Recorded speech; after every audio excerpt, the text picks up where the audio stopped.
wanted a garden for several years for all of the obvious early childhood reasons. We really wanted children to appreciate and respect nature, to be a part of the process, the scientific process, watching things grow, insects, all of the different components, and really mostly the nutrition piece. That was incredibly important to us, to have children understand where food comes and get them to try more fresh fruits and vegetables, because as research shows and as our experience shows, they're much more likely to try it when they grow it and when they pick it fresh, and that has absolutely been the case. We received information about a grant application through Head Start, Kids Gardening, and Scott's Miracle-Gro as a combination, and we applied for it, and we were very lucky to receive it, and we were just absolutely thrilled. We also have formed relationships with local nurseries, and they have donated countless plants for it. We tried a lot of things that we probably wouldn't have because they wouldn't have been in our budget necessarily, but because we had these donations, it really allowed us to expand so that the children had an even larger variety of things to try. I would definitely reach out to local stores, local farmers. Even though the garden is only a year old, we've already learned so much and made a lot of adaptations. We had just 5 raised beds last year, and then we had a donation of 20 tomato plants. So we just tilled up another area, and then we tilled up another area to try a lot of different things. And then we decided that it would be better for each classroom to have their own bed, because that way they could really focus on what they're growing. They could choose what they wanted to grow with a plan in mind for cooking, for using those different fruits and vegetables.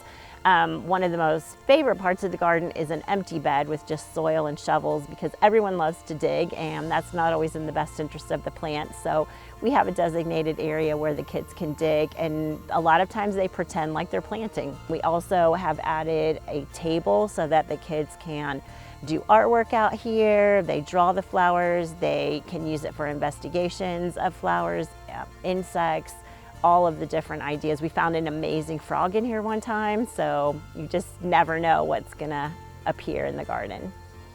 The garden naturally lends itself to all of the different early childhood domains. Math just naturally comes up. They do measuring, they're cutting, they're counting, they are recording what they've learned, so literacy is coming into play.